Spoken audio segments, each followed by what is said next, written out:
चुनाव पास आने वाले थे।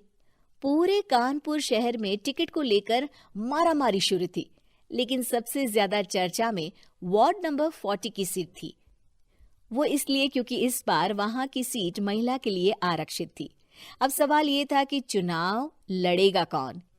इससे पहले ठाकुर साहब वहां से पार्षद थे और इस बार उन्होंने अपनी पत्नी सीमा ठाकुर को टिकट दिलवाई और ठाकुर साहब की शान के कारण सीमा जी ने 20,000 वोटों से चुनाव जीत लिया। अरे बधाई हो सीमा भाभी, अब तो आप वार्ड की पार्षद बन गई हैं। अब तो हमारे काम आप ही करवाएंगी। अरे ये तो सिर्फ नाम की पार्षद बनी है, वो तो महिला सीट आ गई, वरना पार्षद तो मुझे ही बनना था। अब भले ही चेहरा इसका होगा लेकिन पावर तो मेरी ही होगी। अरे वाह भाई साहब, क्या दिमाग लगाया है आपने भी। आइए आप लोग, खाना लगा दिया है सबके लिए। सीमा जी पार्षद बन चुकी थी, फिर भी उनकी एक ना चलती। सारे काम ठाकुर साहब खुद ही संभाल लेते और जहां जरूरत पड़ती वहां सीमा जी का अंगूठा लगवा लेते। सीमा जी ज्यादा पढ़ी लिखी भी नहीं थी। एक दिन ठाकुर साहब और सीमा एक प्रोग्राम में जाते हैं। अरे ठाकुर साहब, आप आ गए। ओहो, पार्षद मैडम भी आ गई हैं। स्वागत है आप दोनों का। लगता है हमारे पार्षद फंड का सही इस्तेमाल हो रहा है।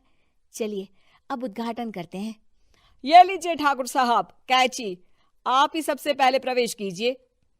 सब लोग आगे निकल जाते हैं और सीमा जी पार्षद होने के बावजूद भी पीछे खड़ी रह जाती हैं। वो देखती हैं कि वेलकम बोर्ड पर उनका नाम है, लेकिन महिला होने के कारण कोई उनका सम्मान नहीं कर रहा। अगले दिन एक आदमी उनके घर आता है। अरे ठाकुर साहब नमस्कार। कल ना हम नोटिस किए कि हमारा घर तो अवैध है और नगर निगम वाले उसे तोड़ने आ रहे हैं। अरे कुछ कीजिए ना ठाकुर साहब। देखो भाई, मैं तो ज्यादा कुछ कर नहीं सकता, पर अगर तुम सबकी जेब गर्म कर दो तो कुछ हो सकता है। कुल मिलाकर 4 लाख लगेंगे। अरे 4 लाख ठाकुर साहब? अरे भाई, मैं अपने लिए नहीं मांग रहा हूँ। दरोगा है, इंजीनियर बाबू है, बड़े साहब है, सबको देना पड़ता है ना थोड़ा थोड़ा। बोलो है मंजूर? तभी वहां अचानक सीमा जी आ जाती हैं। अरे ये आप क्या कर रहे हैं? पहले इन्हीं लोगों से तो आपने वोट मांगे, अब इनसे ही पैसे ले रहे हो। अरे चुप रहो तुम, तुम्हारा काम है सिर्फ अंगूठा लगाना, तुम वही किया करो। मुझे दूसरे काम तुम मत सिखाओ, समझी? और तुम ना जाओ, अब पैसे लेकर आओ, वरना जेसीबी किसी भी वक्त आती होगी। सब कुछ ऐसे ही चलते रहता है। एक दिन सीमा जी और ठाकुर साहब को एक लोकल मीटिंग में बुलाया जाता है। वहां पर कई और अधिकारी लोग भी मौजूद रहते हैं। अब मैं चाहूंगा कि ठाकुर साहब हमारे बीच 2 शब्द कहें।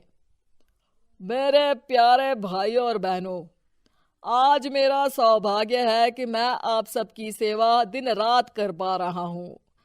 आपने मेरी पत्नी को भारी मतों से जिताया है, इसलिए मैं आप सभी का शुक्रगुजार हूं।